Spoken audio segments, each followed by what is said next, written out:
Back to the Future. Could it actually happen with a real time machine? Mike Markham built a time machine in his garage, and then he vanished. No body, no trace. Decades later, he reappeared, older, broken, and with a warning: time didn't take him. Something else did. What he saw while gone may be more terrifying than time travel itself. The vanishing of a time machine inventor. In Missouri, sometime in the mid-1990s, a man named Mike Markham claimed he had built something extraordinary. A time machine created from salvaged electronics and raw experimentation. To some, he was a crackpot. To others, a misunderstood genius. Either way, Mike insisted his device didn't just manipulate energy, it manipulated time. On one unassuming night, Markham activated his machine. Witnesses were few, just Mike, his setup, and the high-voltage equipment inside his dimly lit garage lab. What happened next was never fully explained. There was no scream, no flash of light, no explosion, just silence. Mike vanished, instantly and without a trace. His equipment remained intact, the floor undisturbed. There were no signs of struggle, no obvious mechanical failure. Family, friends, and local police were baffled. The area showed no radiation, no combustion, no disruption. Just a missing man and a device still humming. Some believed it was a hoax. Others thought it was a suicide or escape. But the sheer absence of clues kept the story alive. For years, the name Mike Markham became internet lore. The man who tried to jump through time and never came back. Skeptics dismissed it. Believers clung to the mystery. Either way, it was unfinished. He left no footprints, only a question that wouldn't stop asking itself. But decades later, or long after most forgot, he returned. And he wasn't the same. Early life of a curious mind. Born in rural Missouri, Mike was never like other kids. While others played baseball or watched cartoons, Mike was in junkyards, dragging home broken radios, old TV sets, and discarded wiring. To him, trash wasn't trash, it was untapped potential. By his teens, he had transformed his bedroom into a chaotic lab of wires, batteries, magnets, and strange contraptions. No formal training, no scientific mentorship, just raw obsession and an insatiable desire to understand electricity, which he believed held secrets far deeper than power grids and batteries. He had a theory that electricity wasn't just energy, it was a language, one that could be shaped to bend the structure of time itself. He began designing crude devices using parts from microwaves, alternators, and salvaged transformers. His knowledge was entirely self-taught, based on intuition, amateur radio guides, and the rare technical manual he could get his hands on. Friends described him as intense, distant, and often lost in thought, a mind constantly drifting beyond the present moment. He wasn't reckless, but he wasn't grounded either.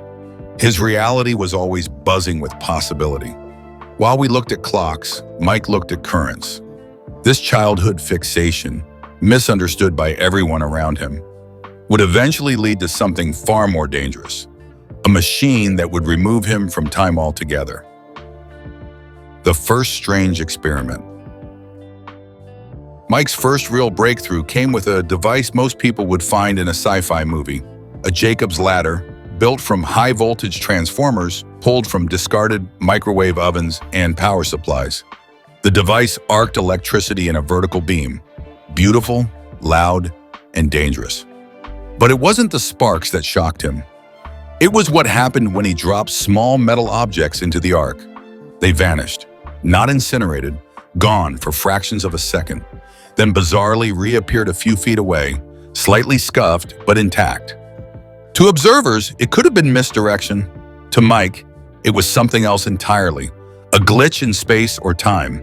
Fueled by excitement and fear, he called into a late-night AM radio show, describing the event in detail.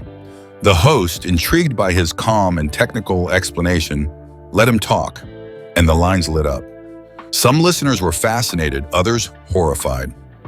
Was he toying with forces he didn't understand? Public opinion split fast. A few offered help, others warned him to stop. But Mike wasn't interested in consensus. He had seen something real. It was there, then it wasn't. What else could that be but time?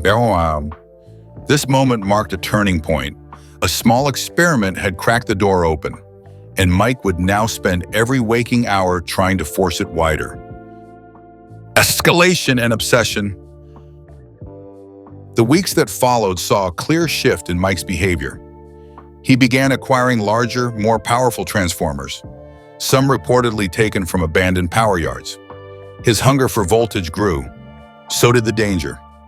One night in late 1995, Mike triggered an energy surge so large it caused a regional blackout in his area of Missouri. The authorities traced it back to his setup. He was arrested, charged with theft and endangerment, and served 60 days in jail. Most thought that would be the end. It wasn't. The time in lockup didn't dull his obsession. It focused it. He emerged more secretive, more intense. He converted his garage into a complex lab, coils stacked like towers, humming machinery, and flickering arcs of light. Friends who visited said the air felt tense, heavy, electric. The machine seemed alive.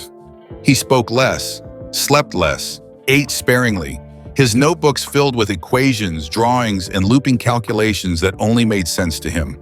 You could feel it, like being near a thunderstorm that never ends. This wasn't science anymore. It was obsession. And Mike didn't care about safety. He believed he was getting close, and he was willing to risk everything to cross that line. A doorway opens. By late 1996, Mike Markham believed he had crossed a threshold. His machine no longer behaved like a simple high-voltage experiment. During one late-night test, witnesses described a swirling energy field forming above the central coils. Not sparks, not arcs, but a rotating distortion that seemed to pull light inward. The air around it shimmered, bending like heat above asphalt. Mike threw small objects into the field. They didn't burn, they didn't bounce back. They disappeared, then reappeared several feet away, sometimes seconds later, sometimes almost instantly. In one case, an object reappeared with surface oxidation that suggested time exposure, not heat damage. Mike became convinced this was not teleportation. He believed the machine was creating a localized rupture, briefly displacing matter outside the normal flow of time. He described it as stepping sideways, not forward or backward. Even a delay of 2 or 3 seconds, he said, was proof that time itself was being manipulated. Emotionally, he began to unravel. Friends described rapid mood swings, excitement followed by dread. He stopped inviting people over. He stopped explaining the machine in simple terms. His notes became fragmented, repeating phrases like stability, alignment, and perception lag. Sleep deprivation set in. Mike reportedly stayed awake for 48 to 72 hours at a time, afraid that stepping away would cause him to miss the moment everything aligned. His hands shook, his voice faltered, but he refused to stop. "I can see it now," he reportedly said. "It's not opening where I thought, it's opening around me." The breakthrough he wanted was no longer theoretical. It was visual, it was physical, and it felt close enough to touch. But the machine was changing, and so was Mike. What he didn't realize yet was that the doorway he believed he was opening wasn't stable, and it wasn't empty. Signs something was wrong. The first clear warning came from living things. Mike began placing small animals near the machine during low-power tests, not inside the field, but close enough to measure environmental effects. The results disturbed everyone who heard about them. Animals exposed to the machine returned disoriented, trembling, or lethargic. One reportedly refused food for days. Another showed signs of acute stress, reacting violently to light and sound. No burns, no visible injuries, just something wrong. Mike acknowledged the problem, briefly. He theorized that the machine caused a temporal misalignment, where biological systems struggled to resynchronize with normal time. Instead of stopping, he became convinced that more power was the solution. Stability, he believed, required force. His physical condition worsened. Friends noticed dark circles, weight loss, and erratic speech. He complained of missing time, hours he couldn't account for. At least once, he reportedly woke up in his garage with no memory of falling asleep. Despite this, Mike doubled down. He upgraded the system again, pushing voltage levels beyond what his setup was designed to handle. Safety protocols disappeared. Insulation was stripped back. The machine grew louder, hotter, and less predictable. People warned him. Friends begged him to stop. He dismissed them. "You don't stop halfway through a doorway," he said. "That's how you get stuck." The obsession had overtaken caution. The machine was no longer just an experiment. It was consuming him, mentally and physically. Whatever he had opened was no longer responding the way it once had, and Mike knew it. That knowledge didn't slow him down. It only made him desperate to finish what he started. The radio return and final experiment. In early 1996, months after his original radio call, Mike phoned in again, but this time his voice had changed. The calm confidence was gone. He sounded tired, nervous, uncertain. On the air, he admitted something he hadn't before. The machine wasn't behaving like it used to. He described new malfunctions. Objects placed in the field no longer simply vanished and returned. They flickered, stretched, or blurred. In one instance, an object appeared to remain halfway inside the field and outside it, vibrating unnaturally before being yanked back. Mike believed the machine was trying to move things, but couldn't stabilize the transfer. Then came the moment that shifted everything. He said the machine was starting to respond to him. Not directly, not intelligently, but when he approached it, the field grew louder, the coils pulsed faster. He described the sensation as being watched or sensed. It began to react almost as if alive. Terrified, he insisted he would attempt one final experiment, but he needed more power. He believed that stabilizing the field required overcoming some unseen threshold, a level of energy that would anchor the shift. He planned to borrow high-capacity capacitors and reroute power from multiple breakers, a move many warned could kill him. "One more test," he said on air. "That's all I need. Then I'll know." He promised to call back in March 1997 with the results. That call never came. Mike Markham was never seen again. His garage was found locked, his car parked, his tools untouched. But Mike was gone. No signs of struggle, no damage, no conclusive evidence, just silence. The timing, the buildup, the disappearance, all of it fed a single chilling idea. The machine had finally worked. The garage fire and the message left behind. Weeks after Mike vanished, neighbors called emergency services late one night. They reported smoke and the strong scent of burned wiring coming from Mike's garage. Firefighters broke in to find the workshop scorched, equipment warped and blackened. The smell of ozone still in the air. There was no body, no sign of Mike. Only one item survived intact. A small, crumpled piece of paper tucked beneath a metal panel. On it, written in shaky handwriting, were just 10 words. "It is not about time, it is about how you see things." Investigators blamed a power surge, citing overloaded circuits and DIY wiring. But the layout didn't make sense. The epicenter of the fire was the coil array. Yet no breakers had tripped. The device had burned out from the inside, as if overloaded by forces it was never built to handle. Friends insisted it wasn't an accident. There had been no storm, no power spike in the neighborhood. And how could a note survive a blaze that melted steel? Online forums exploded with theories. Was the note a warning, a final clue, a result of altered perception? Some said Mike had succeeded and escaped. Others claimed the fire was staged, a cover-up for something far stranger. To this day, no official cause explains the fire's timing or Mike's vanishing. Just a message written by a man who no longer believed in time as we know it. Unexpected clues and continuing mystery. Years passed, Mike Markham became a name mostly whispered on fringe forums and paranormal message boards, until new clues surfaced that reignited the mystery. In 1930, on a California beach, a man's body was found wearing oddly modern clothes, a strange metal device near his belt. No ID, no explanation. The case was closed without answers. But decades later, some began to connect the dots. The photos from that scene, reanalyzed in the 2000s, bore an uncanny resemblance to Mike.